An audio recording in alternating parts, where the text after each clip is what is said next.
All right, let's dive right into this explainer and decode the secret sauce of swarm organizations. Today, we're unpacking Swarmwise, an absolutely fascinating tactical playbook by Rick Falkving. If you've ever wondered how a massive, decentralized group of volunteers can literally outmaneuver rich, established corporations or political giants, well, you are in the right place. We're going to break down the exact mechanics of launching and sustaining a zero-budget revolution, basically acting as your practical guide for building a swarm of your very own. Picture this. It's 2009, and the Swedish Pirate Party just pulled off a massive political victory in the European elections. They secured over 225,000 votes, becoming the largest party in that crucial under-30 demographic. Now, guess their total campaign budget. Just 50,000 euros. Meanwhile, their competitors spent 6 million. We are talking about a cost-efficiency advantage of over 2 orders of magnitude.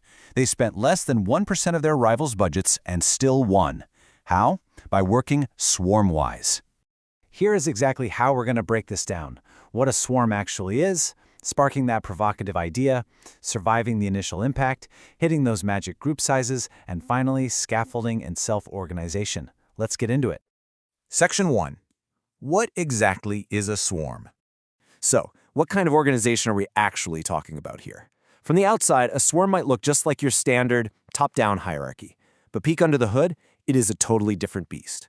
It moves with blinding speed, leveraging a massive workforce of devoted volunteers, and runs on literally zero operating costs. It is entirely decentralized, built by a small core of people who just set up a supportive scaffolding, basically a network of go-to people that empowers thousands to cooperate on a shared goal. Now, to really grasp this, you kind of need to unlearn almost everything business school taught you. Traditional corporate or democratic institutions are obsessed with control, right? They define boundaries, write strict job descriptions, and focus entirely on what people must do. A swarm completely flips that script. It operates on immense, radical trust and focuses strictly on what people can do. You literally have to let go of your brand control and just let people contribute however they see fit. The whole ethos here is open contribution. In a swarm, there is no hiring process. Anyone in the world can just step up, grab a task from a public list, and get to work without asking a single person for permission. And if you want leadership, you don't ask for a promotion. You simply stand up and say, hey, I'm going to do X to accomplish Y. Who wants to help? People just inspire each other, and successful projects naturally ripple out across the whole group. All right, Section 2, the provocative idea. How do we actually get people to rally around us? Here is the wild part. You absolutely do not need a massive advertising budget. In fact, standard slick corporate marketing can actually hurt a swarm because it just feels too artificial. You simply need your core idea to hit 4 specific triggers so word of mouth can take over. First, it's got to be tangible, a clear outcome like winning an election or hitting a user count. Second, credible, meaning people actually believe it's doable. Third, inclusive, giving everyone a clear way to pitch in. And finally, epic. You literally have to set out to change the world.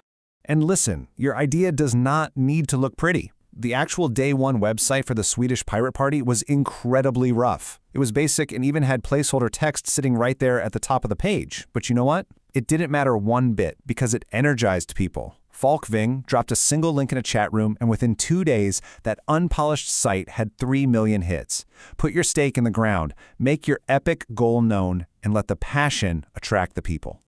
Moving right along to Section 3, surviving the initial impact. So, your idea goes viral. Awesome, right? But suddenly, you go from being a team of 1 to having hundreds of people raising their hands going, what can I do? Here is the terrifying part. You cannot physically instruct 300 people one-on-one, and you only have a 24-hour window to capture their attention before they just shrug, get bored, and move on. You have to rely on the swarm to organize itself. So here are your survival tactics. Number 1, mandate the swarm to self-organize by geography. Tell them to pick their own local leaders. Number 2, hand them a totally tangible first task immediately, something real, like collecting 2,000 signatures. Number 3, insist they meet up casually over pizza or a beer. Stuffy, formal meetings will absolutely kill your early momentum. And lastly, use the swarm's radical transparency to flush out the attention junkies. You know, the folks who just want the spotlight instead of actually doing the hard work. Section 4. The magic group sizes. Let's dive into the actual limits of human psychology. First up, the magic number 7. 7 is the absolute hard cap for a tight, highly functional working group. Why? Because the second you go beyond this, the social complexity completely overwhelms your actual productivity. Let's break down the math on this for a second. In a group of 3, you've got 3 relationships to maintain. Easy. In a group of 7, that jumps to 21 relationships. But if you add just one more person to make it an 8-person group, bam, you're suddenly juggling 28 relationships. Adding that 8th person gives you a tiny 14% bump in work capacity, but requires 33% more effort just to maintain those social bonds. The group just bogs down. So keep those tight teams at 7 or less, for sure. Next magic number, 30. This is the max capacity for an extended family or a geographical subgroup. You know some curious facts about these folks, but you can't work tightly with all of them every single day. Once a city group or a specific department starts creeping past 35 people, you absolutely have to split it, say into a North City and South City group. If you don't, it becomes a massive bottleneck and blocks further growth. And the final magic number is 150. You might actually know this one as Dunbar's number. It's an observed, hardwired biological limit for our maximum tribe size. It's literally the maximum number of people we can know by name and keep at least a loose social bond with. So, what does this mean for your swarm? It means the second an informal chat channel, a forum, or any group hits 150 people, you've hit a glass ceiling. Newcomers just won't be able to socially integrate, and the swarm's growth will completely stall out. You've got to watch for this proactively and split those massive groups into fresh, smaller subgroups so the movement can just keep scaling indefinitely. Which brings us to the final piece of the puzzle, Section 5, Scaffolding and Self-Organization. To actually support all these thousands of volunteers, you need to build what we call scaffolding, a solid framework of go-to officers.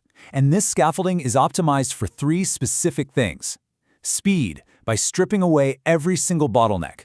Trust, achieved through radical transparency and giving people huge, far-reaching mandates to act. And scalability, by drawing out a massive organizational chart right from day one, even if you don't have a single person to fill it yet. Here's how you hack those magic group limits we just talked about. You stack those 7-person groups to ensure that no single geography leader ever has more than 6 direct contacts reporting to them. You basically build mini pyramids from the top down. This creates total order and gives the swarm clear go-to contacts, all without micromanaging the thousands of activists at the bottom who are actually getting the work done. Now here is a massive takeaway. Do not just fill leadership roles for the sake of having a name in a box. In a swarm, empty boxes on your org charts are actually a great thing. They are an open invitation. You just wait for volunteers to naturally step up, do the work organically, and prove themselves out in the action. Your org chart should always lag slightly behind reality, basically acting as a map of what the volunteers have already naturally built themselves. Let's end on this absolutely crucial cultural note. In a swarm, the hierarchy is completely upside down. Leaders are essentially janitors. They're just there to clear obstacles and support the swarm, not boss people around. And look, because volunteers aren't getting paid, burnout is a very real threat. You counter this by building redundancy, give everything a co-leader, and constantly remind people that it is totally okay to step away.